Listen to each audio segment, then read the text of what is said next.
My name is Larry Downs. I'm Chairman and CEO of New Jersey Resources. And I also have the honor of being the chair of the Heldrick Advisory Board for the Center here for Workforce Development. This is an exciting day for us, and we are delighted that so many of you have joined us here today. I want to begin by recognizing two elected officials who are here today. Janice Kovac, who is the mayor of the Township of Clinton. Janice, thank you. And Assemblyman Joe Danielson is represented by Joseph Forte, his aide. So Joseph, thank you too. I also want to say a special note of thanks to my fellow board members at the center for their work and their support throughout the year. It's an important part of what we're able to do as an organization, and we appreciate everything that they continue to do. I also want to recognize Dean James Hughes, who is here today from the Blasting School. Well, today, I think, as you all know, we are here to announce the creation of a new initiative, the New Start Career Network, which is designed to help New Jersey's older, long-term unemployed job seekers. I will tell you that in New Jersey, this is a very serious issue because there are more than 125,000 people who have been out of work for more than 6 months, and some of them have been out of work for more than a year. And despite all of their best efforts to find another job, far too many, unfortunately, have not been successful. When we think about long-term unemployment, we really have to take a broader perspective because it affects individuals at all levels of education, all backgrounds, and what we are trying to do right now is to put together a service for them that they will be able to work with. We've put together an impressive list of partners that will provide long-term unemployed workers with information, career coaching, access to a wide range of services, and all of that will be free of charge. What we're trying to do as well is to build on the Heldrick Center's long-standing commitment to developing effective, practical solutions to addressing some of the most challenging workforce development problems that our nation is facing. The New Start Career Network will include a very diverse group of partners that will include volunteers, employers, the private sector, nonprofits, government organizations, and hopefully as time goes by, we will be able to add to that list. I am really pleased to let you know that so many organizations have also already signed up and they are interested in supporting our efforts, and that's something that we're going to focus on as we go forward. I especially want to say thank you to the Philip and Tammy Murphy Family Foundation for providing the financial resources to get the New Start Career Network started. Phil Murphy is here today. We're delighted to have him. Phil, thank you so much.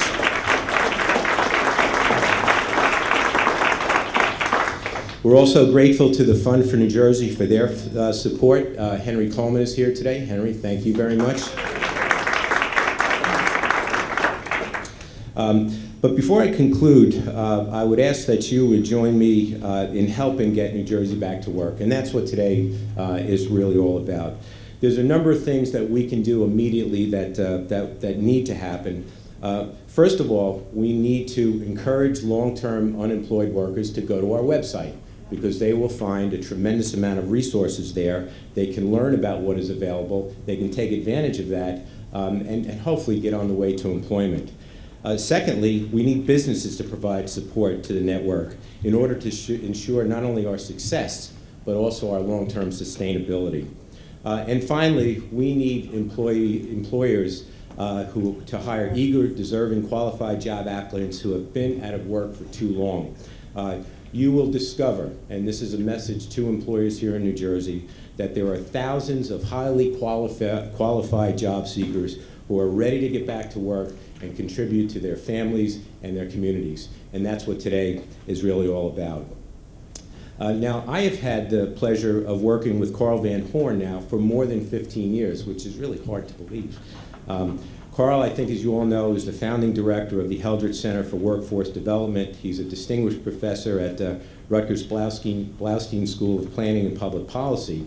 Another remarkable statistic is next year, the Heldrick Center will celebrate its 20th anniversary.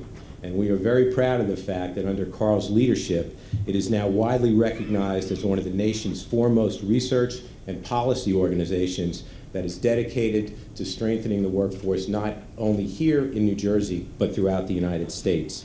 What the center does is pretty straightforward. What we try to do is to take cutting-edge research and analysis and turn that into practices and programs that employers can use throughout the nation. Now, all of this does not happen by accident. It is the result of the dedication, the commitment, and the thoughtful leadership exemplified by Carl and everyone who works at the center. So it is my pleasure to introduce to you Dr. Carl Van Horn. Carl?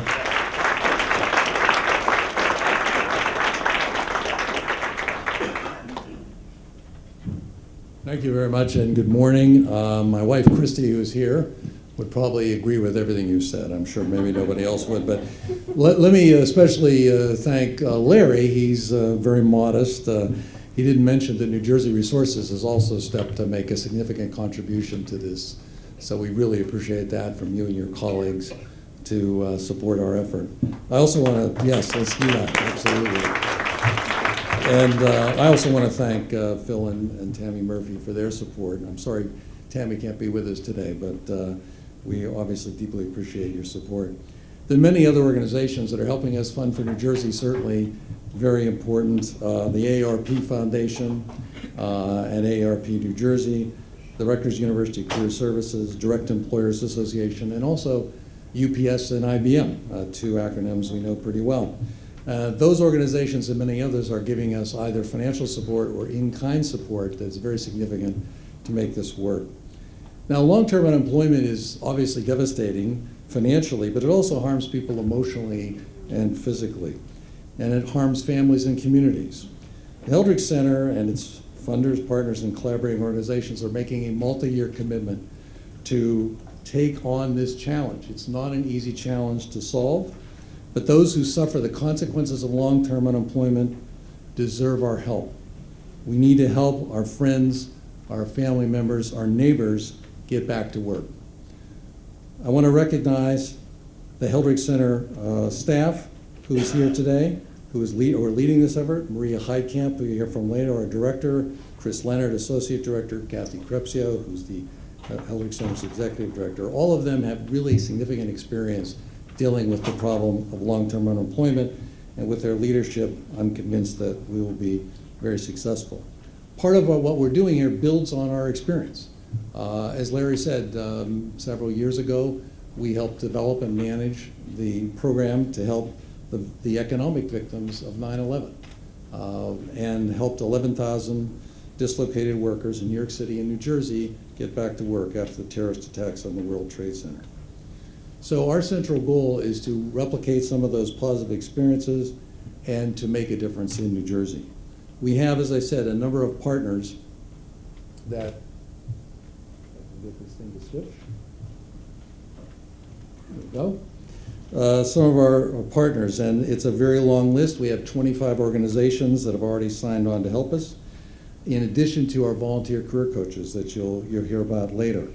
There are 25 organizations that have already said they've stepped up to this. And it's important to say, we're not providing financial assistance to them. They are supporting us, they're volunteering their support, they're bringing their resources to help us make this more successful. I do want to recognize some of the other people who are here today. You're going to hear from some on the panel, but there's some very important people. Sivaraman Ambarasan from the New Jersey Community Colleges, Carolyn Beauchamp from the Mental Health Association of New Jersey, Tim Castano from New Start New Jersey, Donna Custard from the New Jersey Chamber of Commerce, and Rick Heron from Rutgers Career Services, New Brunswick, and also Orlando Ruiz from UPS. Please join me in thanking them for thank you.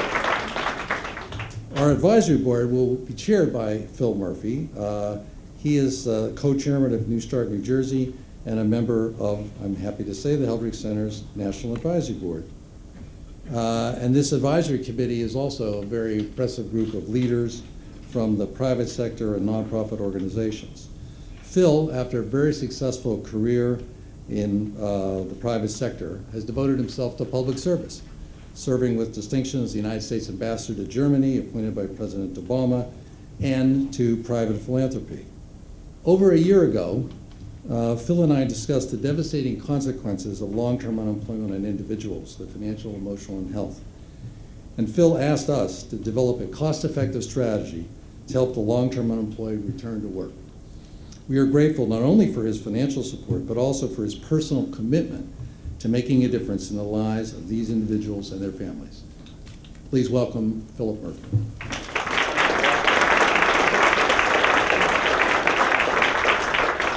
Thank you, Carl, very much. It's an honor to be here today. I go all over the state of New Jersey pretty much every day of my life pursuing a variety of different objectives. And I talk about this program. And many of you with whom I've spoken are here today. And they said, well, what's it called again? The New Start Career Network. They said, okay, I'm not sure what that means. And I said, listen, this is what it means in my mind. And I'm 58 years old. 1-800, I'm 58, I've been out of work a long time. Tell me which door to walk through, and when I walk through it, take my hand. That's essentially what this, boiling it all down, what this is. It's one part collating, curating, a fancier word, stuff that's actually out there. You're going to see that we've got a dynamite website, so that's going to be a very valuable resource. It's one part, I think, an X Factor. We've got a bunch of them here today. It's one part coaches. You got a volunteer coach to help you walk through your whole process. And finally, it's one part corporations and other organizations stepping up with both money so that this can be as robust as possible and reach as many folks in this cohort as possible. As Larry said, this is over 100,000 people. And secondly, hopefully folks who can, companies that can raise their hand and say, you know, we'll take 20, we'll take 40, we'll take 50. Count on us. And for all of the above, a particular shout out to Carl and Larry. Carl, because he leads a team that is what I would think of, I call the Intel chip inside the machine. And Maria Heidkamp will come up as who's going to run it on behalf of Carl and his team. But there's a real skill set there that comes from Heldrich that you just can't find anywhere else, never mind in the state. You can, I think, make that statement safely nationally. And then, it's easy to be the 20th or the 30th corporation into the pool when it's safe. It's harder to be number one, and New Jersey Resources was number one to come in with a very sizable commitment to help us, to basically co-invest with us to get this as robust as possible. I know Henry Coleman is here. I just saw Gary Rose. I'd also give a big shout out as well for the Fund for New Jersey to come in early. At the end of the day, we're here today for one reason, and that is to help get more of our friends, our neighbors, and family members back to work. You all heard the numbers. More than 125,000 people of our fellow citizens have been out of a job for more than 6 months. And there's a more acute problem here in New Jersey than almost anywhere else in the nation. Bear with me, if you take the population of folks who have been out of work for 6 months or longer as a percentage of all folks who are out of work, we are number 2 in the nation. And it shouldn't shock us, and this is not something that should sort of, oh my Lord, because we've had a lot of migration out of this state of some big industry categories for one reason or another, whether it's bio or life sciences or telecommunications or technology, but that's the fact. These folks are skilled, they're motivated, experienced workers who repeatedly run into obstacles blocking their path back into the workforce. Obstacles in some cases of circumstance, and in some cases, frankly, flat out discrimination. This is, in my experience, at least recent experience, the best example I've seen in a long time of stigmatization. Because you've got the double whammy. If you think about a quadrant, are you old or are you young? Are you just out of work or have you been out of work a long time? These folks are in that quadrant that sort of you don't want to be in. And no one will admit it, but their applications, their qualifications, their interests are being tossed left and right. And the phenomenon not only weighs on the individuals, but also, as Carl said, on their families and their communities, but it frankly drags down the entire economy of the state. And again, as Carl said, he and I have been discussing this for over a year. the notion of the challenges faced by our long-term unemployed citizens. And we saw this as an area where we could make a difference instantly. Clearly, if it works in the lives of the individuals who are impacted. But if you think about this, it's got a hangover effect on the state, its economy, our communities. And it's almost like if we can succeed in penetrating and converting this population as much as possible back into the workforce, we lift off a pressure valve in many respects in terms of our whole economic welfare and employment picture. When my wife Tammy and Tammy would be here today, her mom is quite ill, so she is with her mom and dad today. When we established our nonprofit organization, New Start New Jersey, Tim Castano, please stand up. Tim Castano is the president of New Start New Jersey. Tim has the best voice in New Jersey. We set as our goal not only to identify problems, but also to, I was looking for you there, Ernie, to enact tangible solutions. So we said right from the beginning, think of us as being specific, not a lot of white papers, not a lot of ivory tower, not a lot of rhetoric, but we stand for these things. But more than that, not just shining a light on these things, whatever they might be, but from time to time, hopefully after a degree of study and conversation as we had with Carl and his team, to take one of these ideas from time to time off the shelf and actually do something about it. And that's how we got to today, and that's in fact, New Start Career Network is exactly that. I believe it was 9 months ago, almost to the day, we gathered in this same room with the Center for American Progress to bring attention to the plight of the long-term unemployed in New Jersey, especially those who are sort of in their mid-40s or older. We talked about it then. We returned today to do something about it. The New Start Career Network emerges from the Heldrich Center's extensive research on how to serve a population like this, too often overlooked, a population frequently preyed upon with misinformation. There are examples up and down your arm of folks who are preyed upon to do training from for-profit training organizations that folks just don't need, but that they pay for.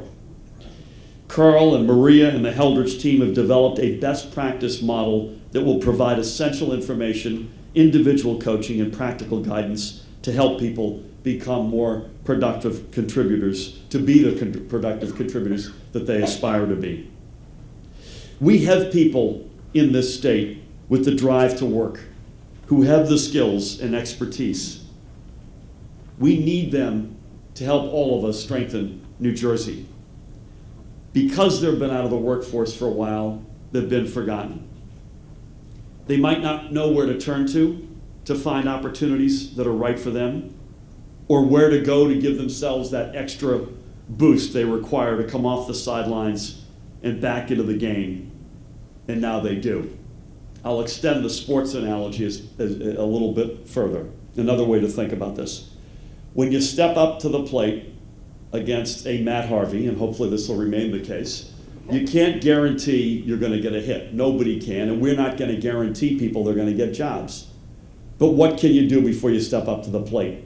You can get a coach who spends time with you. You could look and review videotape and break that down.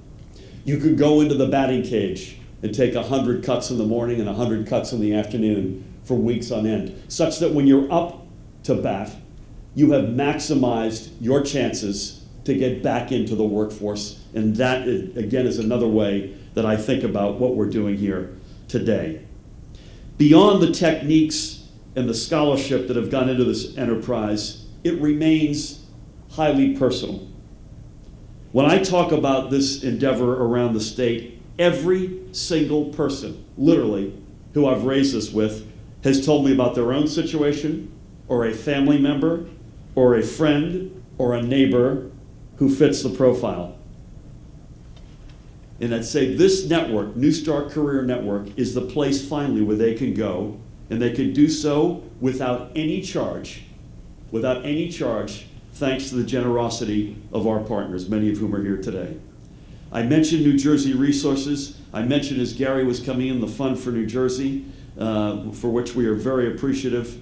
Carl also mentioned organizations like the AARP Foundation, the Direct Employers Association, UPS, and IBM, and hopefully this is a list that is beginning and not ending and will grow longer and longer and longer. I want to give UPS a particular shout out. We had one focus group leading up to this that I participated in. These folks have done many focus groups.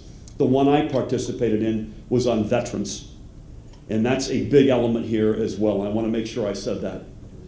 Yes, in some cases, young folks who are coming back from being downrange and wherever they might be, Afghanistan or posted abroad, but also in many cases, given the demographic, folks who are likely veterans of prior engagements, the first Gulf War, the Vietnam War, or a period in between war. And our veterans have got the exact same challenges as the population does, but again, in many cases in a more acute sense. Carl mentioned we've assembled a heck of an advisory board. I'm proud to chair that, and I am honored to do so. I also want to recognize we've got here in this audience today real live volunteer coaches. They will be in the trenches, giving their time and the talent to those in need, and we would not have a New Start Career Network without you. Can I ask any coaches here to stand up for a quick bow, please?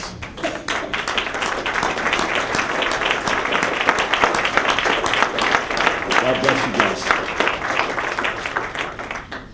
What we do today represents the best of New Jersey.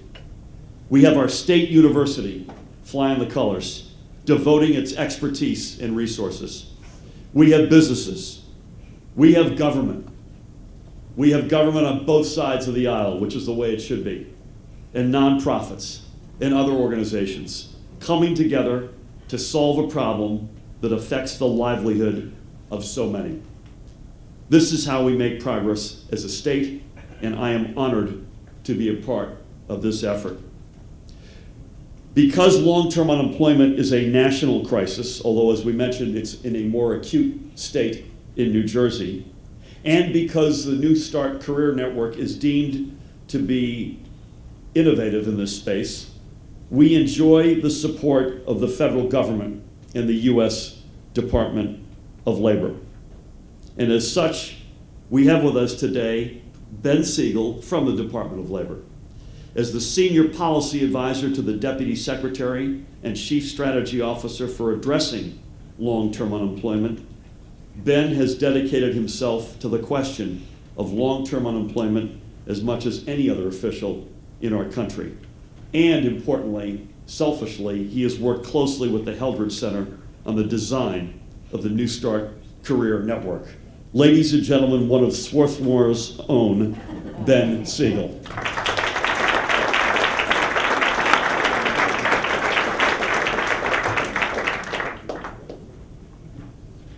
Great, good morning, everyone. Thank you, Ambassador Murphy, for that very nice introduction. I did go to Swarthmore, that's a long time ago.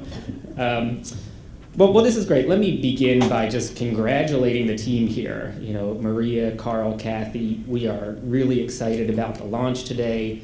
This has been a long time coming, and it's been great working with you and thinking through this and designing it. And let me just, on behalf of Secretary Tom Perez and Deputy Secretary Chris Liu and all of the Department of Labor, let me just begin by congratulating you. This is really exciting. Let's give them a little round of applause. You know, Heldridge has been a really invaluable partner to us at the Department of Labor in thinking through our strategies on long-term unemployment. And so, you know, it's fitting that, you know, you all are launching this New Start Career Network initiative and that it will continue for years to come, you know, because while our problems with long-term unemployment right now continue to be severe, they will improve. The New Start Career Network will help us do that. But you know what? There's going to be another recession sometime down the road. Just like there was long-term unemployment, you know, back in the early 2000s at peak levels.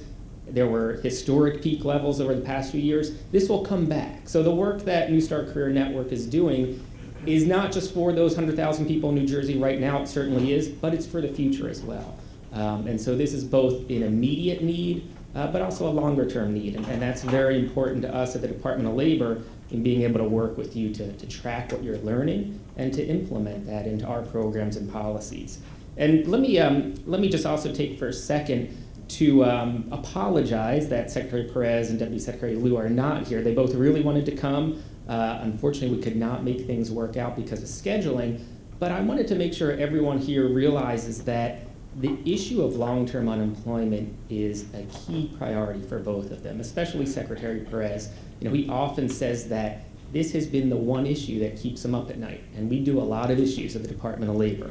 To show his commitment, since he came to DOL in mid-2013, we have done 7 separate sessions where we've sat down with long-term unemployed individuals and Secretary Perez and other folks from the White House and the administration just to listen, to understand what the challenges were. And that includes with folks from New Jersey. Anbar helped us put together some of those. And so this has been really an important process for us to understand what for our system is kind of a new population, especially this 45, 50 plus long-term unemployed, professional career type of worker is a new type of client for our system. And so, we've spent a lot of time trying to understand, who these workers are. And as you all know, the stories are just heartbreaking. We, at one of the sit-downs we did at the Department of Labor with Secretary Perez in January 2014, we had a man from New Jersey who joined us. And this guy was in his mid-50s. He was a PR and communications professional. He had run the communication shop for a rental car company in New York City.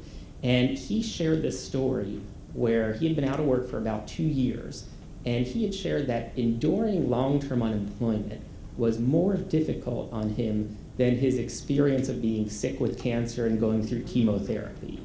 And the way he put it, and as a communications guy, I know he had this all planned for the secretary, but it was just amazing how he was able to articulate that at least going through cancer, he knew what the kind of end games were, right? He would survive or he wouldn't survive.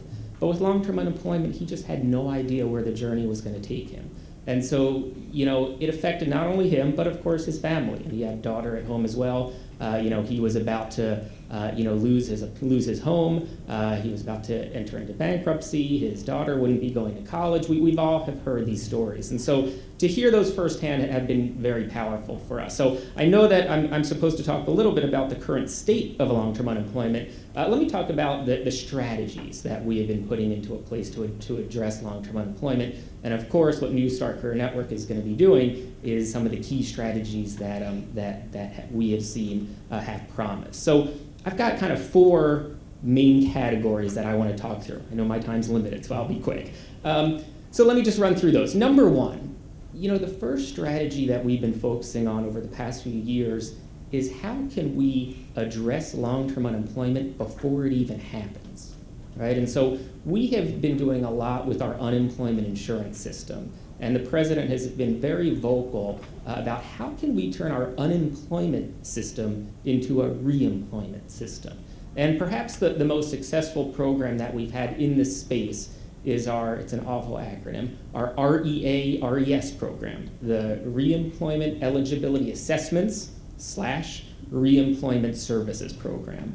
This is a program that identifies new claimants for unemployment insurance who are deemed risks of hitting the long-term unemployment levels. And upon identifying those, and we have a number of factors for how that works out, upon identifying them, putting into a place a system of integrated determination of eligibility, of assessment of eligibility for unemployment insurance benefits, as well as services. And so our REA-RES program has been successful. It was, we did an intensive evaluation a couple years ago of a couple of states, and one of those states was Nevada. And what we found was that we did a control and a randomly assigned control and experimental group.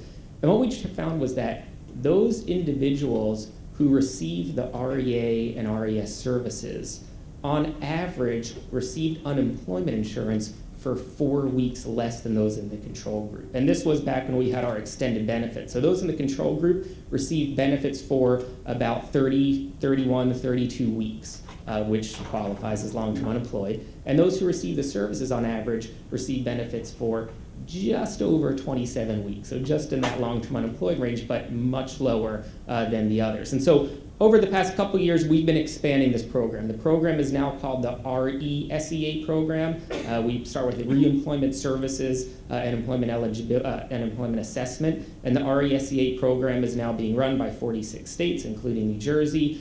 We've invested $80 million in it over the past year. In our current budget proposal, we're requesting $180 million to expand these services. And here in New Jersey, over the past year, about 25,000 individuals have received RES services. And one of the things to pick up on the ambassador's point, under our new RESEA program, we are targeting those most at risk of long-term unemployment, including veterans. So all veterans are also part of this pool. So again, acknowledging that that's a critical population for us to be addressing. So that's one. How do we avoid it before it even comes? How do we avoid long-term unemployment? Number two is that we've been trying to do what we can from the federal level, short of legislation. That would obviously be very nice. But what we can through executive actions, the kind of president's pen and phone actions, to try to have a little bit of an impact on hiring policies among employers, and a couple things in this space. So last year at the Department of Labor, we put out guidance to our workforce system, reminding our system about anti-discrimination actions when it comes to unemployment status and credit history status. You know, we know that someone who is unemployed and someone with poor credit history, those are often proxies for kind of long-term unemployment and being kind of skipped over by employers. So within our workforce system, we have prohibited one-stop centers in our workforce system to work with employers who are discriminating against those who are unemployed or those who have poor credit history, when it doesn't directly relate to the job. And what that means is that, we've all seen the job postings where it says unemployed need not apply, or only employed need to apply. And so if those are posted within our workforce system, our one-stop centers have to take those postings down. So that's an important kind of a nudge on our part to make sure our system is working with employers who are playing by the rules here. Secondly is that the president put out a memorandum to all federal agencies last year, and that was followed up by specific guidance from the Office of Personnel Management at the White House to encourage federal agencies to make sure that we were not somehow inadvertently discriminating against long-term unemployed. And not only that, but to go out of our way to make sure we were using all the tools we had to recruit and to hire long-term unemployed. So remember that guy I told you about, the cancer survivor? He now works for the Department of Labor. He is in our Office of Public Affairs. He's a speechwriter. He writes our press releases, and he didn't have to move to DC. He's still a New Jersey resident, so he's teleworking too. So we are, that's the large federal agency. We're good employers too. And we've taken that seriously, and as has Secretary Perez. So, we've got stories across various agencies, who are going out of our way to making sure we're recruiting and giving long-term unemployed a fair shot. The third area is that we've been doing a lot of work on getting information out to the field around promising practices. So promising practices among employers in recruiting and hiring the long-term unemployed. Promising practices for job seekers who are long-term unemployed and in seeking out services and searching for work. And promising practices for communities who want to come together and try to address the issue of long-term unemployment in their communities. And to that end, we, the White House Department of Labor, partnered with Deloitte Consulting and the Rockefeller Foundation, and we developed 3 guidebooks. They're all on the Deloitte website as well as on DOL and the White House website. So we've got one guidebook, or playbooks as we call them, one for employers, and we've got one for job seekers, and we've got one for communities. I'll leave these up at the front and folks can check them out, but they're all online, and especially for the coaches in the room, I encourage you to take a look at those and see how they can be incorporated into your practice. And let me just give you an example on the employer front. one of the other things that the president did last year was he put out a challenge to employers to look at their hiring policies and make sure they weren't inadvertently skipping over or discriminating against a long-term unemployed. You know, we've heard of the automated tracking systems that read resumes, and if there's gaps in the resume or you've been out of work for 6 months and it can ascertain that, your resume is tossed off to the side. And so we had over 300 companies sign up to this pledge to look at their practices. And we've had a number of stories coming back to us. And one example is Frontier Communications, large telecommunications company, been around for 100 years. Frontier, as part of this process, went through and redesigned their entire hiring process, where they now, instead of taking resumes, automated resumes through their system, they do a web-based interview, kind of a Skype type of interview. So when someone submits a resume, rather than emailing or sending it through the system, they get online and they answer 7 questions. And so what the HR folks at Frontier see is, rather than reading a piece of paper, they're looking at a person and listening to their answers. And what they found is that this really helps them get to the core of the types of candidates that they're looking for, regardless of if they've been out of work for 6 months or longer. And Frontier has seen over the past year a skyrocketing increase in the number of long-term unemployed people they're hiring. So that's one example, and one that we're really excited about. And I should say, it's by no means charity. They are hiring the most talented and the most qualified people. And it's because they've changed their process so they're not inadvertently missing out on such talent. And let me close by saying the fourth area has been investments in our grant programs. Over the past couple of years, the Department of Labor has done a couple of grant programs focused on providing services to the long-term unemployed, and the one that I just want to spend a minute on has been our Ready to Work grant program. We awarded these grants just about a year ago, October of last year, $170 million for 23 projects in 21 states. $10 million was the cap that was the largest individual grant you can receive, and Ambar here from New Jersey Community College has got one of those, and they're doing a great job. And these grants, we tried to take a new approach, and I should say that as we developed these grants, the 7 sessions we had with long-term unemployment individuals, the many more conversations and sessions with Maria and Carl really helped kind of inform what we did here.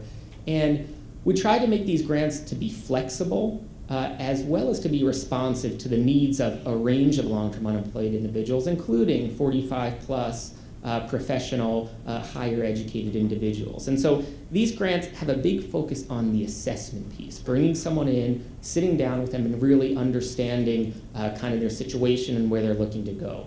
And then having flexibility on various tracks. Some people just need a job placement. They just need to be connected to employers they haven't connected to. Others need some short-term training, and others need longer-term training.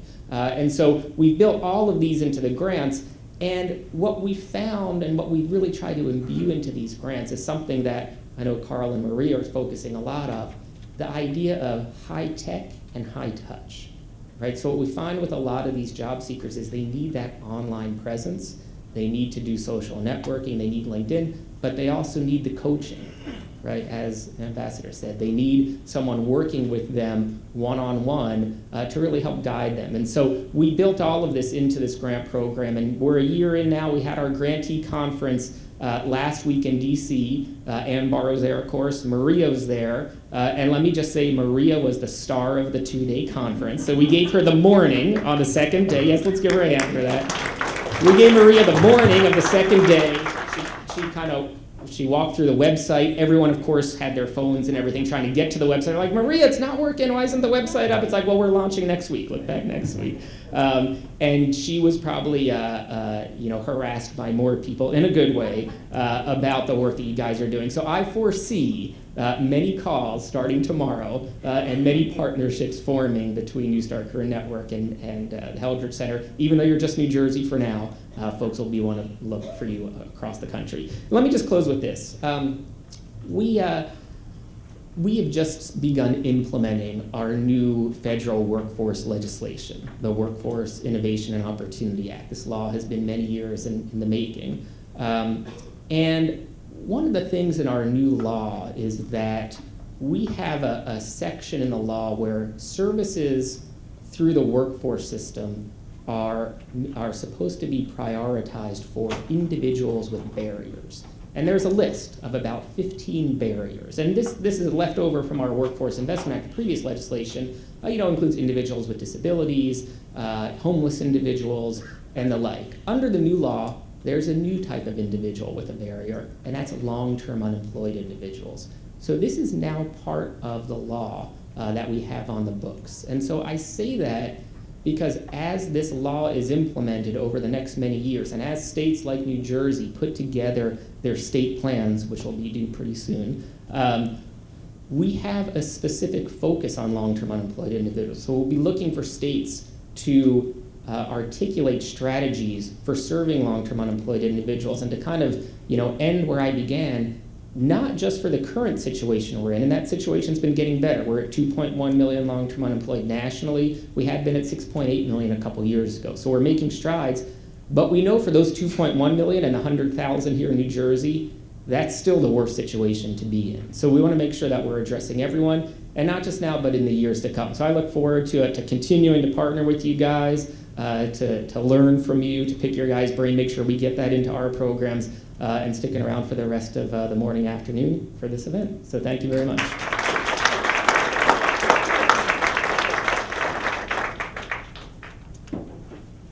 Thank you, Ben. One of the most enjoyable aspects of my job with New Jersey Resources is I have the opportunity to work with a wide range of organizations and individuals. And there's a lot of common elements of that, and one of them is absolute commitment to helping other people. And I'm going to introduce to you now an individual who's completely dedicated to that. And I will also tell you that she's very happy today. And that, of course, is Maria Heidkamp. And before she comes up to tell you about what we're trying to achieve with the New Start Career Network, I just want to tell you a few things about her background. She's a senior researcher at the Heldridge Center, and she's worked here for more than a decade, so she has quite a bit of experience and has seen a lot of different things. This year, she was appointed director of the New Start Career Network. She's conducted research, provided technical assistance on programs that help older workers, the long-term unemployed, and persons with disabilities. Now, before she came to Heldridge, Maria worked for the U.S. Department of Labor, the U.S. Agency for International Development, where she directed their labor market transition project in Hungary, so she has international experience, as well as an economic development advisor to transition economies. In addition to all of that, she has been a policy advisor for the National Governors Association. Please welcome Maria. It's my privilege to introduce her to you now.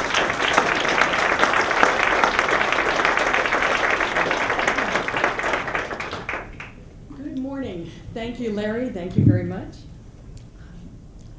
Because we heard such fabulous things from Ben, from Phil, from Carl, and from Larry, I'm going to kind of breeze through some of the rationale. I think they've done a fabulous job.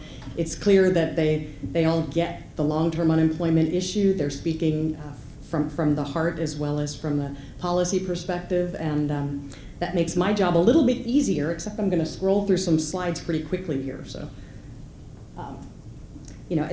as we said, 125,000 or more in New Jersey, 3/4 of them out of work over a year, half of them 45 and older. If you haven't seen this map, it can be kind of scary. The states in bright red are the ones where it's over 40% of the unemployed are long-term unemployed, and as we've heard, New Jersey is sadly a leader in that pack. The long-term unemployed, they look like us. It's folks of all levels of education, all skilled backgrounds, all industries and occupations are represented. It has really cut across a broad swath of individuals. So I'm sorry, I'm looking over my shoulder. It's a little hard to see the slides.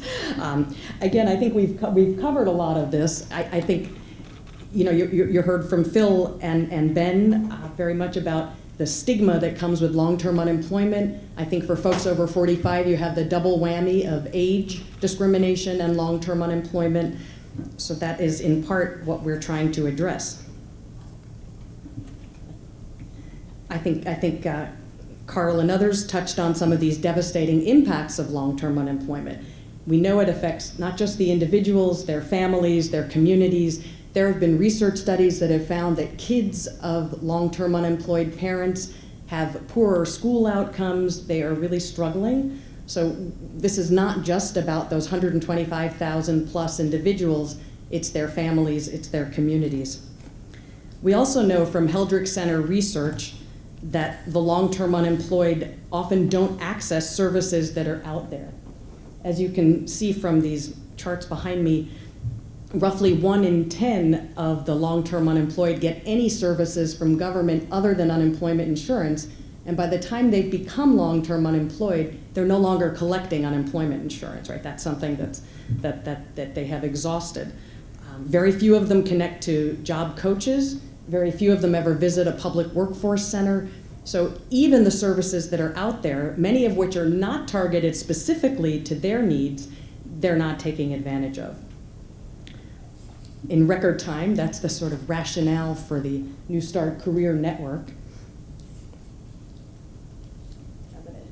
Oops, go back a minute. I just want to say the eligibility for the New Start Career Network is pretty straightforward. It is geared toward individuals who live in New Jersey, are 45 years or older, and who have had a stretch of unemployment lasting 6 months or more. We chose 45 for obvious reasons. We debated sort of 40 or 50 or 55, where to put it. We put it at 45 for now. We'll see how that works out. But because we know in New Jersey that at least half of those long-term unemployed are 45 and up, we thought that was a good place to set the floor. We also know there are folks who are underemployed. There are individuals who've taken what are sometimes called survival jobs. So those may be part-time or temporary or gig kinds of jobs where they're piecing together some kind of income but would not consider themselves fully employed or do not feel that they're back on their feet after this long-term unemployment.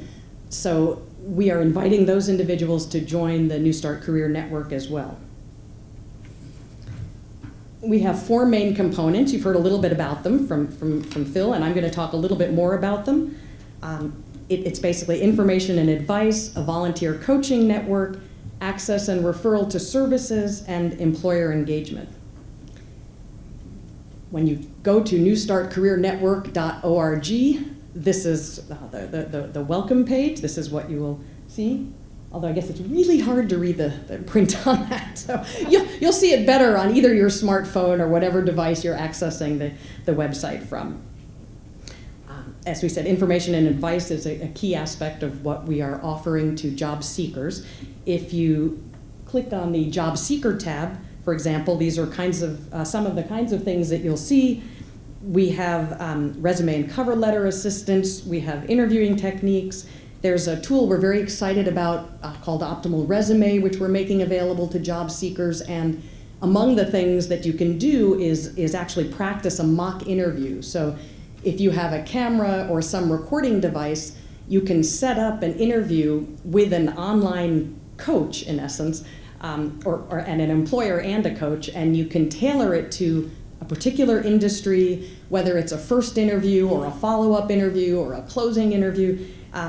You can customize this and practice your response, and not only that, you can then share your response with one of your coaches or with somebody else. So it actually makes it a great way for people who are comfortable self-navigating and doing some work on their own to get some practice in.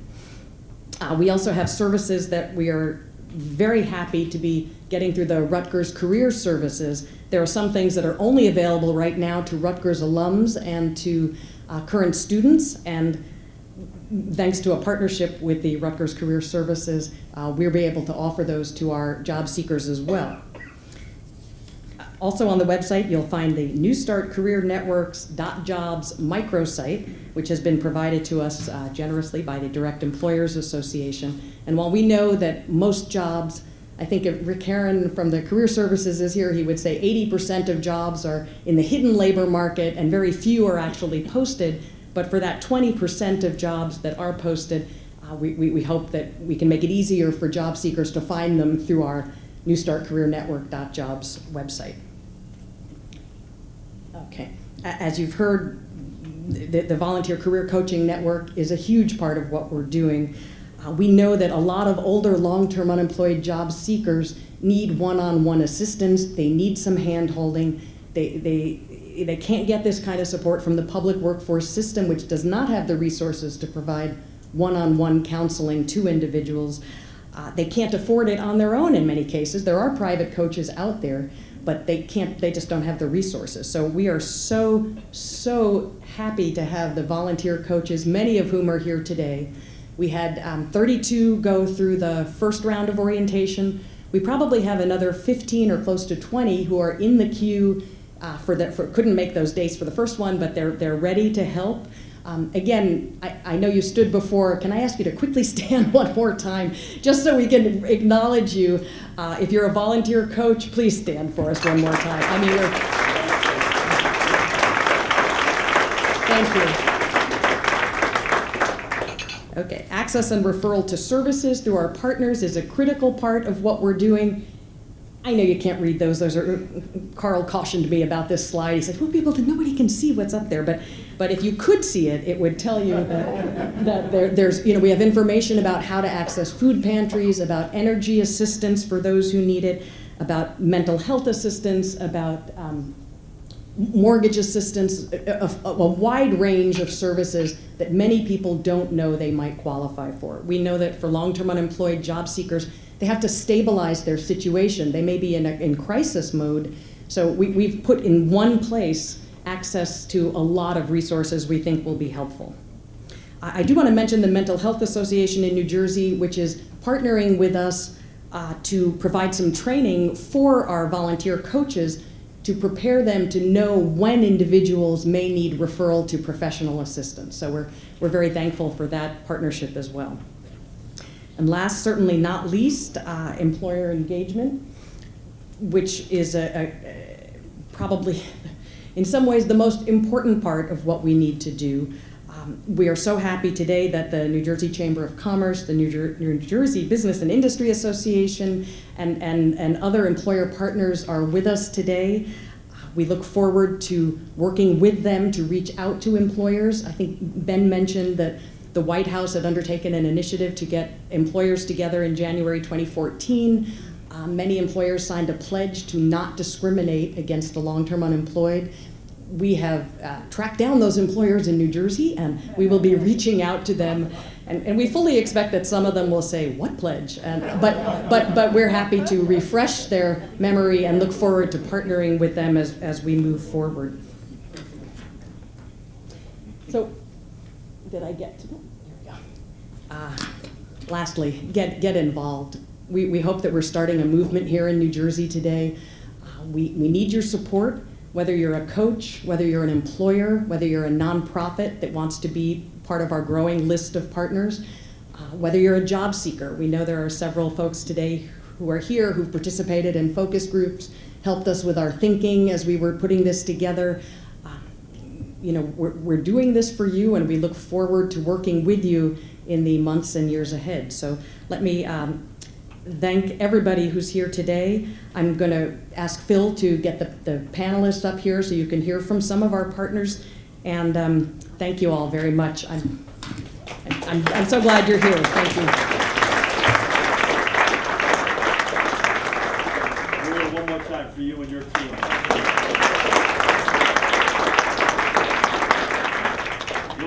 When you put a panel together, in some circumstances you're scratching and clawing to find people to come up on stage with you, particularly if I'm involved. That was pretty impressive. Today is the opposite experience. We have had an embarrassment of riches. So we have a really large and really impressive panel.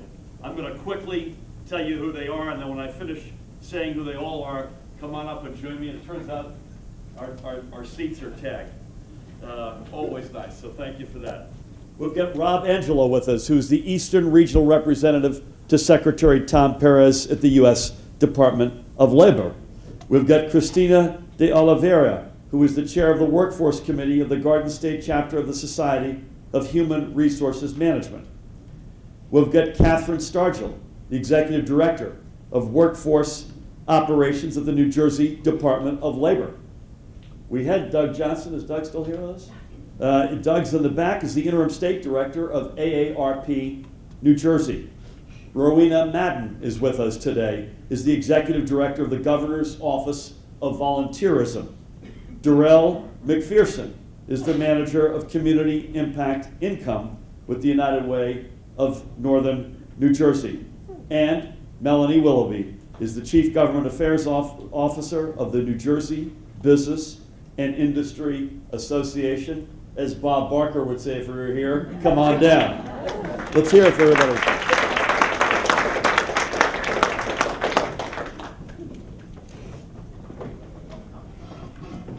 I'm going to start with Melanie. This is not a tag, I assume. That's Christina. Darrell, you're here. Come on by me. Catherine, you're there. Everyone good? Okay. Everybody quick, stand up and switch your seat.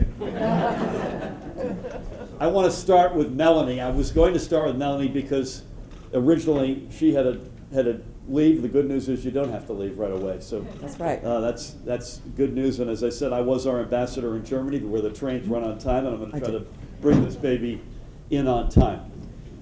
Melanie, we've heard about stigma.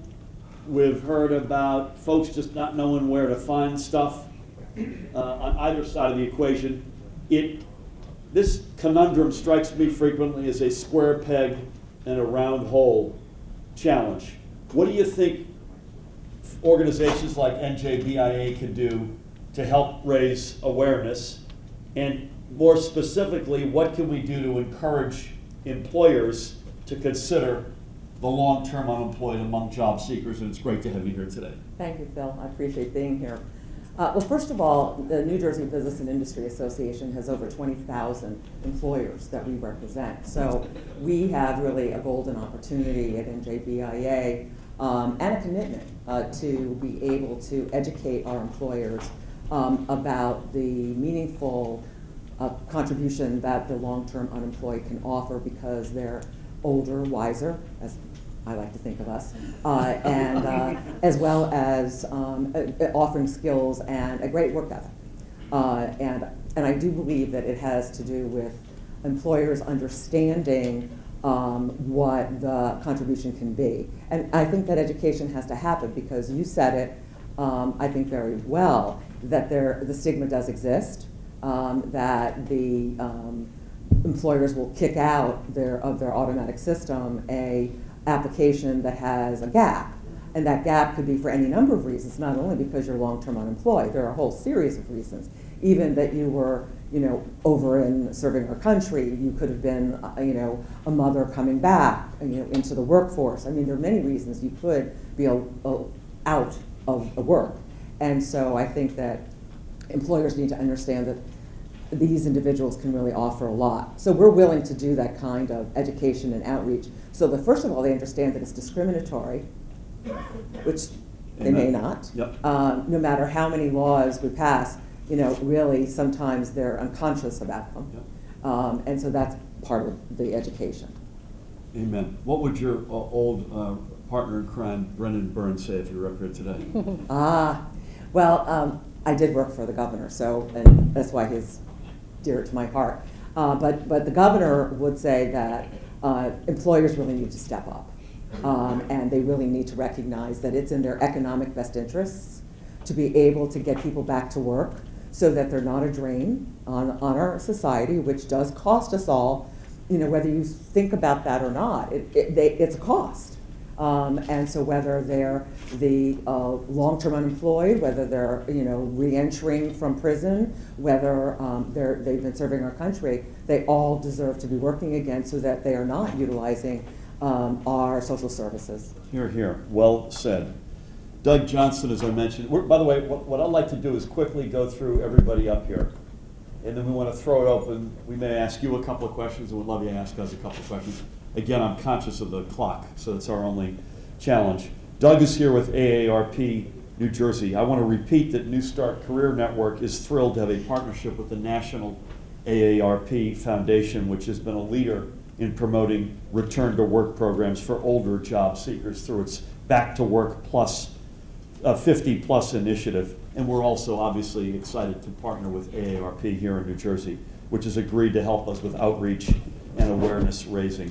Doug, from your perspective, from AARP New Jersey's perspective, what do you think older job seekers need to be doing most to be successful in finding positions, and what advice would you give to us, this network, in trying to better make those connections? And it's great to have you here as well. Thank you. Am I on? Is this thing on? I think so. Okay, great. So appreciate the opportunity to be here.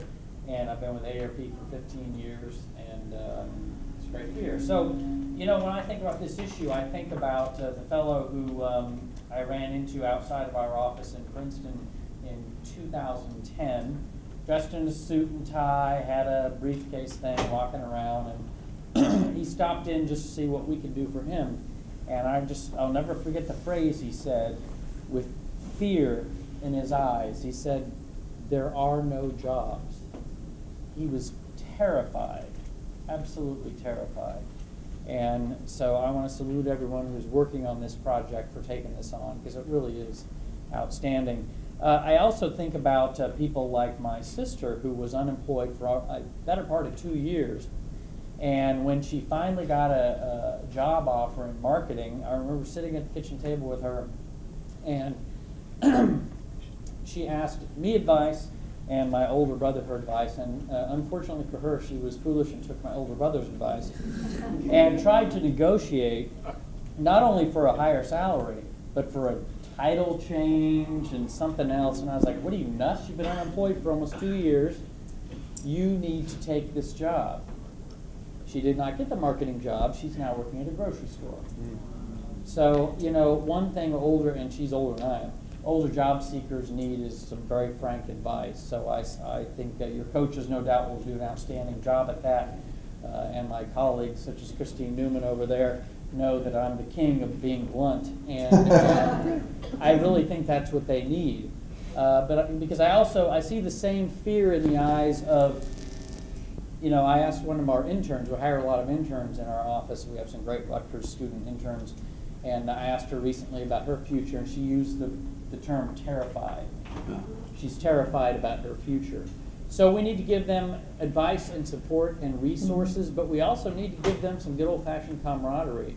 And I think that AARP tries to do that. We do our best to communicate with AARP members and provide them not only those same things, but opportunities to get together. And we have events which we never charge for that we invite people to come. We're doing a kind of a tied-in movies for grown-ups. Some of you may have heard of those. We have one coming up on November 14th. Is that right?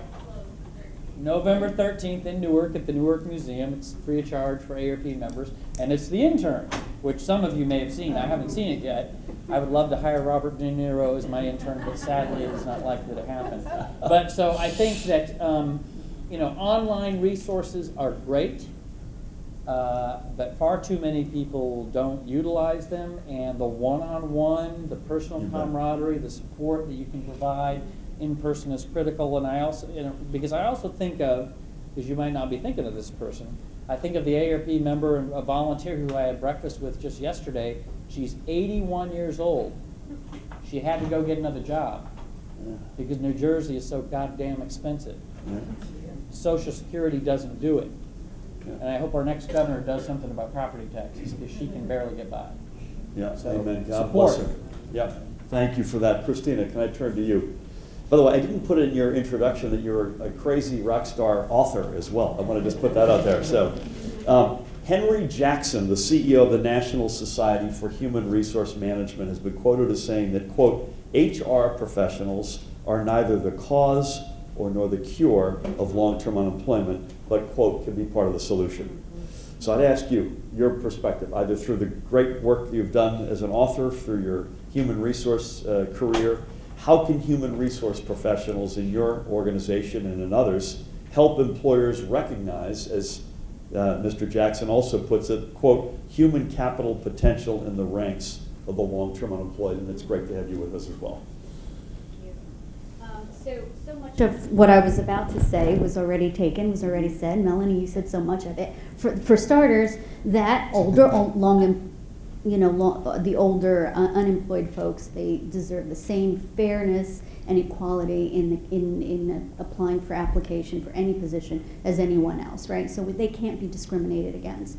And we need to overcome that. And we have to, that's a culture shift perhaps and paradigm shift. We have to work with our employers in our organizations to overcome that. That's for starters.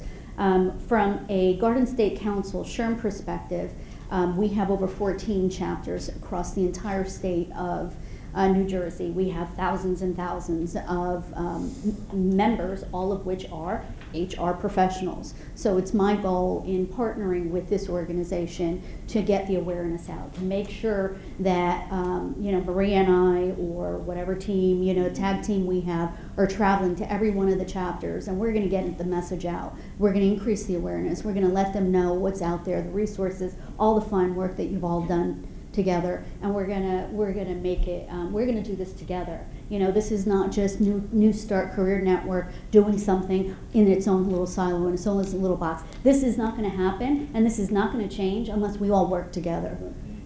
So I think it's a united effort, and that's my goal as a workforce readiness director in bringing it to the light, HR professionals. Could you please shamelessly promote your book? Well, you know what? Yes, I will shamelessly promote my book. My book, if I could get it out of here now. Hold on one second. The book is appearing. It is appearing. It's here. But there's a card in the I'm way. able to help you there. Yeah. I'm really good at this. I can't write that good. He is. Look at that. He's got magic fingers. So the book is called The Joy of Losing Your Job, Hope Beyond Blood, Sweat, and Tears. And so, yes, we've heard some horrible stories about people, and they've been unemployed 2 years and 3 years, and, it's worse than cancer, my God, And it's true. It's true. There's so many people who have really hit rock bottom. They lost their houses, they lost their finances, they went bankrupt, they couldn't put their kids through the school that they had originally planned on putting them through, they lost vacation homes, whatever the case might be. But guess what? Every one of those stories, they're happy. They're happy. They survived. They got themselves out. There's hope. There's encouragement. There's motivation. There's inspiration out there, and they will get through. They can get through. I think with the right attitude is part of it. But Fantastic. There's the card. Thank you. Christina made a very important point, which I just want to quickly underscore, and that is as follows. And I know Carl would and Maria and team would support this wholeheartedly. This is not we've got all the answers. This is not we've landed a helicopter on this problem and we got it covered. We're only going to crack the back of this if we do it together. And that's obviously employers, that's obviously coaches, it's obviously the resources that we're providing, but it's obviously another area. A lot of grassroots community, in many cases faith-based organizations, are where we are finding the folks who are coming out to try to find us, to try to find help to get a job. So we're all in this together. And it's called a network. It could easily be called the New Start Career Team, because that's what this is about. I want to ask I'll start with Rowena and come back to Darrell, a couple of volunteer questions. Again, Rowena is in the Governor's Office of Volunteerism. Your office has been very helpful to us in trying to recruit many of the folks we have in the room. What's the state of volunteerism in the state right now? Can we expect we may be able to find some more? And by the way, as a related matter, and I may ask you the same question, are some of the folks who are actually trying to help currently serving as volunteers in the absence of other employment, such that they're keeping themselves motivated and engaged and something rewarding? And it's great to have you. Oh, thank you very much. It's great to be here. Thanks so much for including us. Yes, that's true. In fact, I met a gentleman today who is serving as a coach, and he is just transitioning back into the workforce. So I think it's going to be very helpful. Volunteering, I think in our heart, we feel that being a volunteer can be very helpful. It gets you out. It gets you into an area of service that may have always been a passion of yours. It may give you confidence. Instead of somebody saying, I just want to look at your resume, somebody may be saying, you're the first person who's cared about me to come and visit me in my home. And so I think it puts you in a different place emotionally. While we have had these feelings intuitively, it's now borne out by the research. The Corporation for National Community Service, aligned with the Bureau of Labor Statistics, has found that volunteers have a 27% higher likelihood of finding a job after being out of work than non-volunteers. It's even more dramatic for those without a high school diploma. Volunteers without a high school diploma have a 51% higher likelihood of finding employment than those similarly situated who've not volunteered. So I think there is encouragement for this, and I just would like to push one or two things in our own.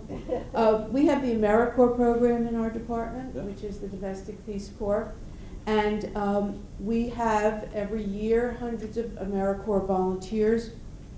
They have a very modest living allowance of $12,500, but they are people who get jobs in the sites where they've done their service. Mm-hmm. They build confidence, they become planners, they become team builders, and I think that's something, although it has a very youthful image, AmeriCorps, we take people of all ages, and we welcome mature people, and so I'm saying this to really the coaches, because we find that the mature people are really a huge help to those younger people. So we're very eager to work with the coaches. Maria, they can call us if they want to brainstorm with us, and we can use part of the Governor's Volunteer Conference next year if you want to have a brainstorming session there. Great, well said. Darrell, again, Darrell's with the United Way of Northern New Jersey, which does great work. Thank you so You much. also are in the volunteer space. Yes. Any commentary or reaction to some of what Marina said? Mm-hmm. And also, I'd love to get, now that you're here and you're in a position of such responsibility, any advice you've got for our newly minted coaches here today?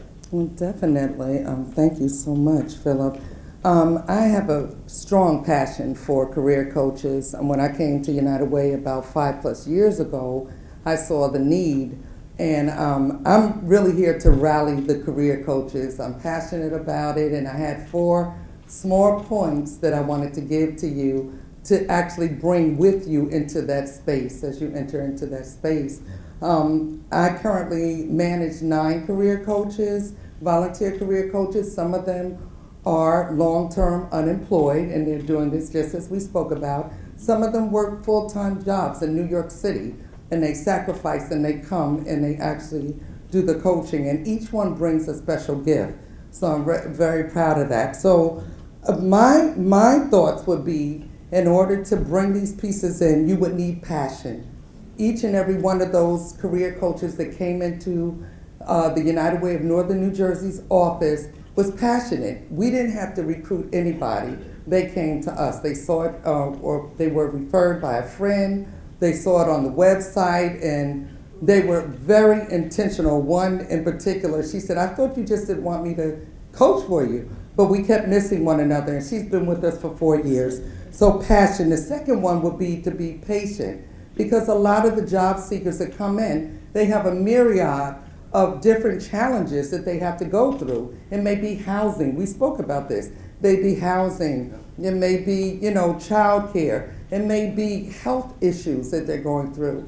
One of the coaches said, I'm so surprised. I sat down for the whole session and we never even got through their job goals. We talked about how to, sift through these layers and try to find a starting place. So you need to bring in the patience. You need to bring in a promise, meaning no promises, but just hope. A lot of people need to hear someone just, to be in the present and just to listen to them. They come in, we're the last resort as career coaches. They come to you. So they come in, they're, distraught, they're depressed. So just you giving essence of hope. I get a lot of testimonies about, wow, I came in here heavy. I left with, feeling with a sense of hope I can move forward. Lastly, pathways.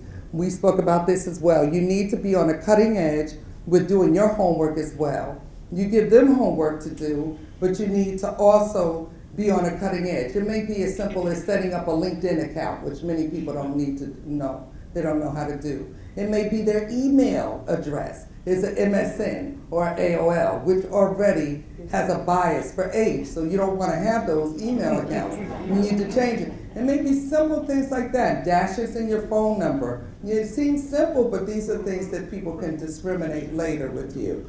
You know, so finally, I just say be yourself, bring those points with you, and just be present.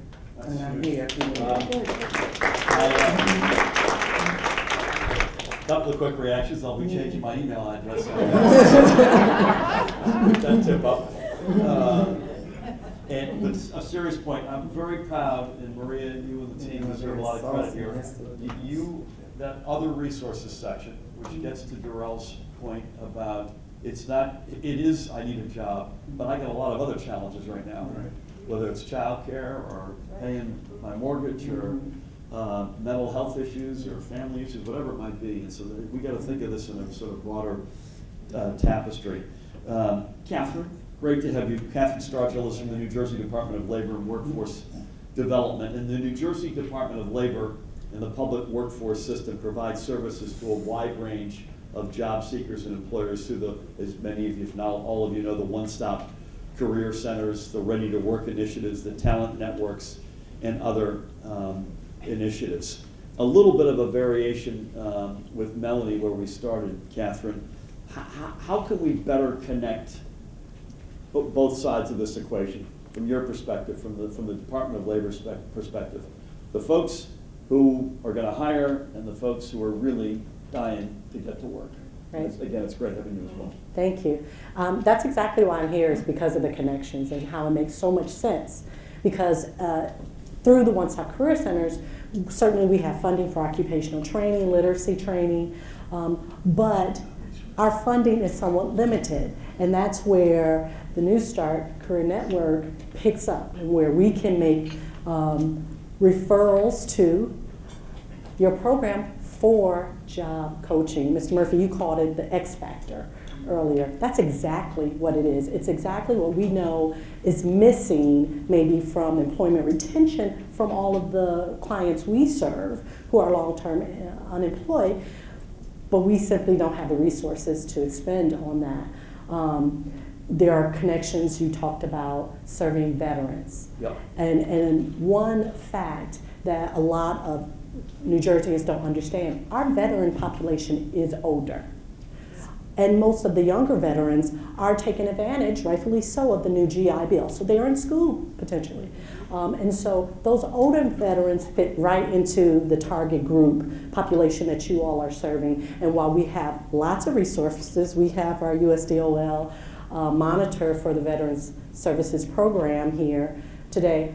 While we address those substantial barriers to employment, largely for our veteran population, then once we get them ready for employment, we got to get them out there. And so again, the job coaching, all the additional resources you have on your website, we will shamelessly be promoting it in the One-Stop Career Centers because this program goes above and beyond what we have to offer through state and federal funds. Rob, don't hold that against me.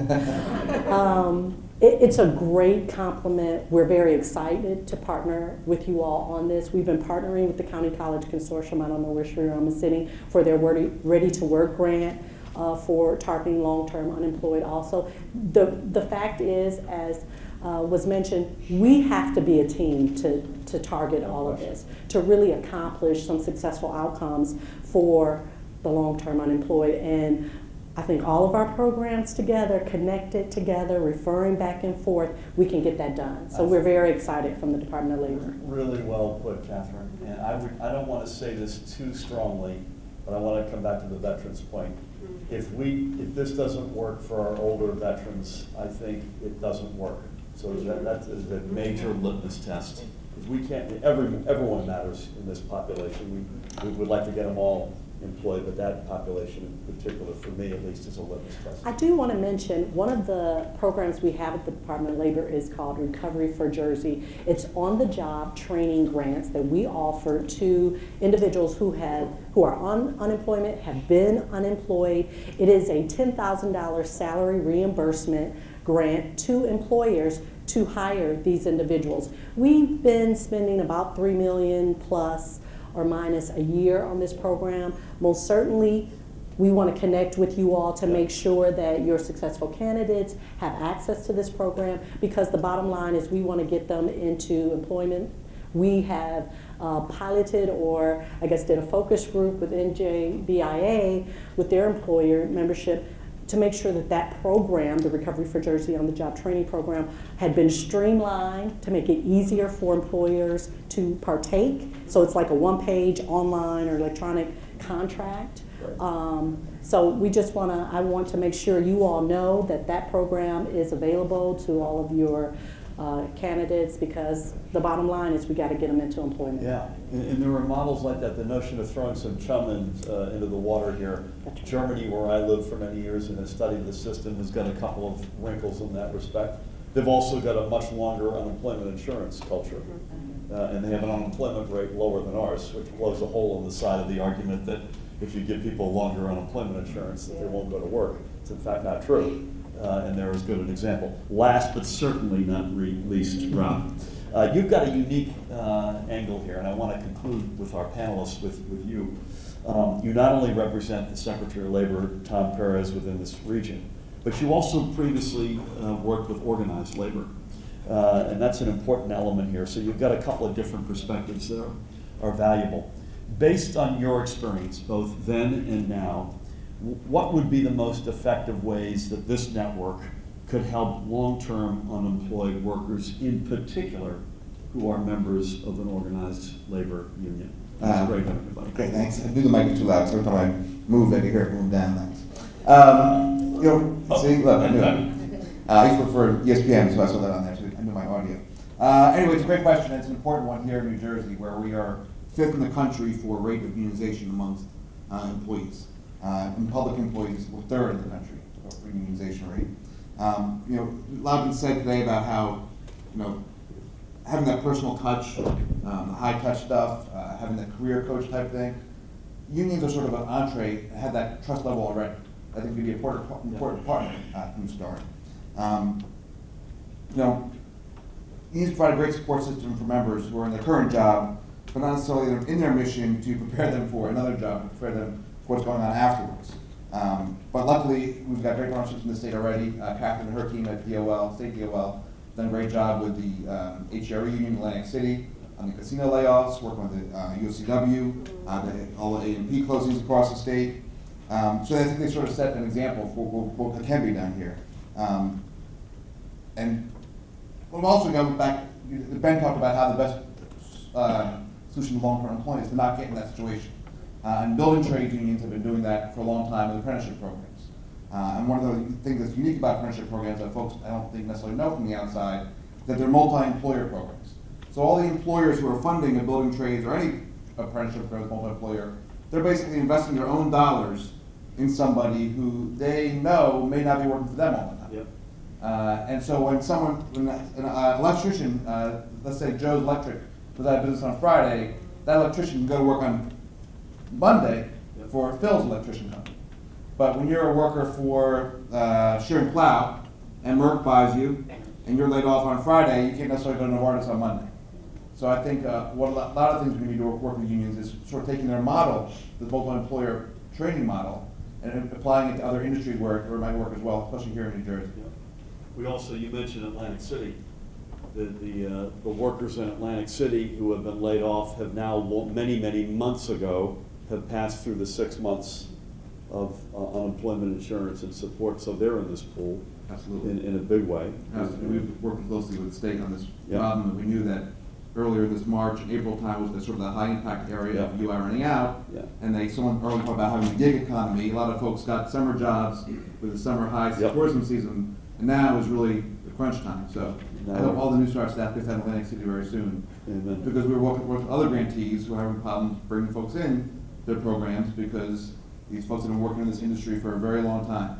And they don't know anything other than put cards down on the table and count one. I don't know if it makes sense, I'm calling it audible, but many of us will be in Atlantic City next month for the League of Municipalities meetings. I'm wondering if there's anything we should have down there, a booth, a program of some sort. It may make sense given we've got the attention on Atlantic City. It may make sense. I want to actually ask, do we have a microphone for the audience? Could I ask you this, gentleman, Alain Shaheen, who I've just met this morning, a good man, is right in we're gonna be very quickly, we're gonna run only a couple minutes over here. Alain is in this category as a long-term as a member of the long-term unemployed. Alan, first of all, it's an honor to meet you, and it's great to have you here today. How do you react to all this, and any advice you have for us in trying to help someone like yourself get back in the workforce? I was in the panel here already in the spring, and one issue I brought up was the program that MIT has for people in similar condition as mine and some folks here in the room. If that program does take off and it works, believe me, I'll be writing a check to Rutgers every month as a donation. Okay, I hope this is the head of development here. What field were you in? I'm in logistics, international logistics. Ideally, I say you don't move an army on an empty stomach, so you have to feed the market, and that's what I help people accomplish. I've been out since April of 2013. My job was relocated overseas, and the company I was working for moved from Cranford, New Jersey to the greater Atlanta area. And so you're hoping this will work? Obviously, I know for yourself you are. I'm crossing all 20 fingers that it will work, because I mean, I like to get another at least 15 years under my belt, in a way contribute to society. I guess this is an obvious point, but the more companies we can bring from Atlanta to Cranford, the more likely it is we'll get you back in the saddle. So this is not just a static, and this is a point worth noting here, this is not a static situation where there's only so many jobs and so many job seekers. Part of our collective hope and mission ought to be that we grow the denominator here and give you more shots at employment. Thank you for coming today. I want to ask one coach, I'll take any coach, would love a volunteer coach to stand up and let me ask them a question. I suppose they'll want to know what the question is before they stand up. Sir, could you tell everyone your name? Don Pesey. Don, you want to grab the microphone? Or? Sure. Don, you've got a good voice, so I'm not sure you need it. Great. First of all, thank you for doing this. You're welcome. What attracted you to this, and what do you hope to accomplish over the next couple of years personally? Well, I'm 70 years of age, and I'm fortunate enough to not have to work. I've been an entrepreneur for many, many years, and really what I'm up to is where can I use my skills and my abilities and my knowledge for the maximum benefit, and I see this as the great place. Fantastic. Love that. Thank you. Can I ask the gentleman a quick question? Please. When you look at the job market, are there jobs for your skill base here in New Jersey? You know, I passed the microphone there, John. My skill base can be used in New Jersey, in every 50 state in the nation, and as well as overseas. How many actual interviews have you had? 2015, 52 and counting. I don't have a crystal ball to answer that, because you usually don't get feedback from an interview. For me, that's the primary issue. Yes. When I heard about this organization, I've been a recruiter for many, many years, and I also have a company in leadership development. But the number one thing was, are there jobs? When that gentleman who had fear in his eyes stood in front of your office and talked to you, that's the key thing for me. Mm-hmm. Are there jobs? I think it's one of the key things. I think getting folks the help they need is a big part of this, but you make a very good point, Don. We need more people coming in than going out. You know, feedback from, I don't know if this thing's on again, you know, feedback from job interviews, that's a really interesting point, because when we go through hiring in ARP, it's a ridiculously long process in the HR department and the legal department. We're like, don't tell them why you didn't choose people, so you don't get any feedback. It's ridiculous. Yep. And I remember recently having two candidates just for an internship, but they were both young people. But one of them clearly screwed up because she didn't know who the hell a congressman was, could barely name who our U.S. senators were. And I was like, you're out of here. And I told her after the fact, which was rare. So, you know, it might be interesting to put some creative thinking to how we can get actual feedback to candidates because that would be tremendously beneficial. My sister to this day probably doesn't know why she didn't get the job. I know why she didn't get the job. Listen to me. A very good point. Melanie. I just wanted to touch on, are there still the jobs?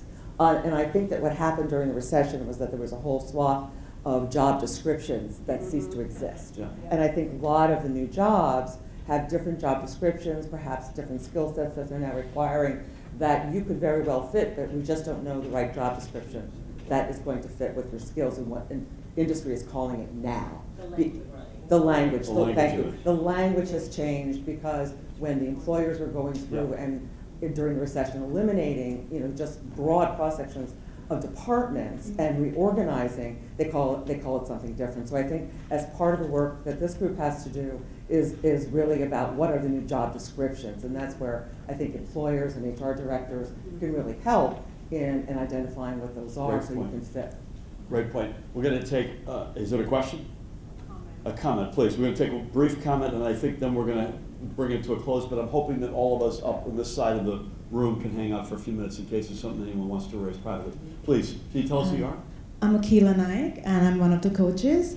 In terms of feedback with employers, one way to get around it, potentially to get back feedback, is saying, thank you for the interview. I'm not taking issue with the fact that I did not get the job. Would there be any feedback that you could offer me in terms of going forward? If you can make it very clear, sometimes you do get some responses as opposed to nothing at all. May I ask you what attracted you to become a coach? I'm in the middle of a career change myself, and I see myself on the other end of the stick where I get positive feedback saying you're way too overqualified for the positions you're looking for. Yeah.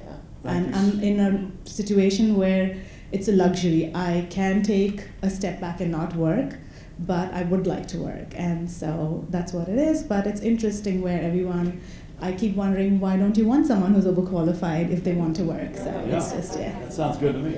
Thank you so much, and all of you. Is there anyone who's got a burning, I got to ask the question in front of everyone else question? Two. Okay, 1, 2, and I promise that's it, and then the rest of us will do privately. Madam, we've got a... How will you measure the success of this initiative? Great question. So the question, your name is? Daphne Thomas Jones. Daphne Thomas Jones asks, how will you measure the success of this initiative? I will let Carl and Marie answer that in a second. And your question, we got one other here? My question is, what's going on with, I guess, government in trying to retain some of these businesses in New Jersey so that we can keep people employed? Okay, I'll take a shot at that, but I'm going to ask Marie and Carl real quick to answer how. It's a great question. How are we going to, if we're together 3 years from now, how do we do? How are we going to answer that question?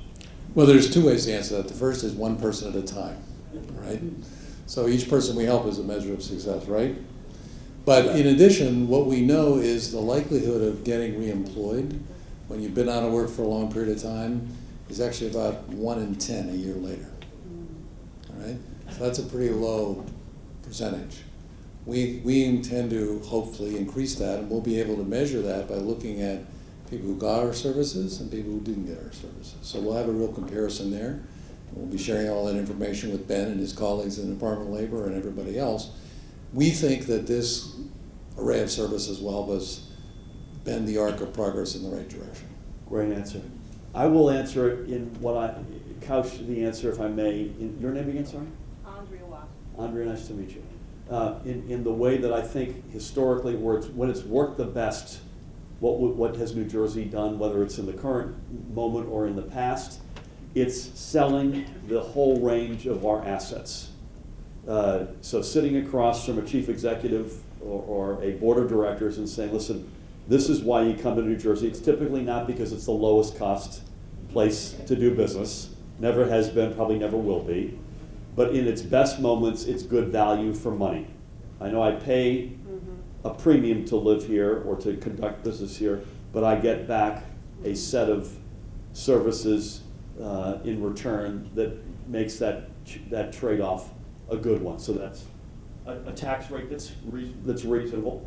It's location, it's public education, it's infrastructure, connectivity, our density, the quality of our educated workforce, the quality of our institutions of higher education. I'm going to a conference next week for the sole purpose to have this conversation with a bunch of international chief executives who are pondering what to do with their next move in terms of where do they put their headquarters for North America, or where do they put their next manufacturing location. So that's one guy's answer. It's when we sell the whole range of assets that New Jersey brings, it adds up and people say, you know what, that's compelling. I think if you otherwise get into if you're only talking about an incentive-only program, you tend to get into a real race to the bottom with your neighbors. Mr. Murphy, may I Madam. definitely, logistically, exactly that the Business Action Center, the state's Business Action Center, the state's Economic Development Authority, the Department of Labor, and sometimes Department of Education actually go out with Choose New Jersey and meet with companies that are either interested in coming to New Jersey or thinking about leaving, and really just showcase our assets, as Mr. Murphy says. And that happens all the time. One of my staff members participates on that team. And as I say, we have a lot of assets to talk about, so we all should, as tough times as we may be coming through here, we should not shy away from that. We're going to bring it to a close because we're running a few minutes over, and I want to say to Catherine, to Christina, to Darrell, to my buddy Rob on the right, Rowena, Doug, Melanie, I thank you all for being up here as panelists. Let's give them a round of applause.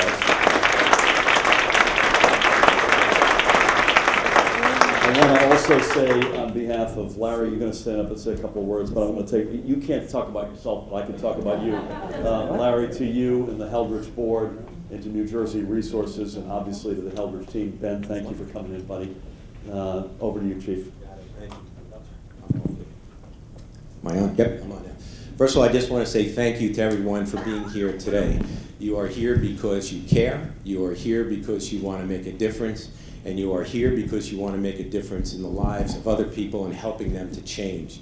I want to refer a book to you, that my favorite book of change, and it's called Deep Change. It's written by a professor from the University of Michigan. His name is Dr. Robert Quinn, and he makes the point to individuals, organizations who are pursuing change, that the perspective has to be broader than just the individual that is seeking to change, because it affects their family, their wives, their brothers, their sisters, their children, their grandchildren, and people who are not even alive yet.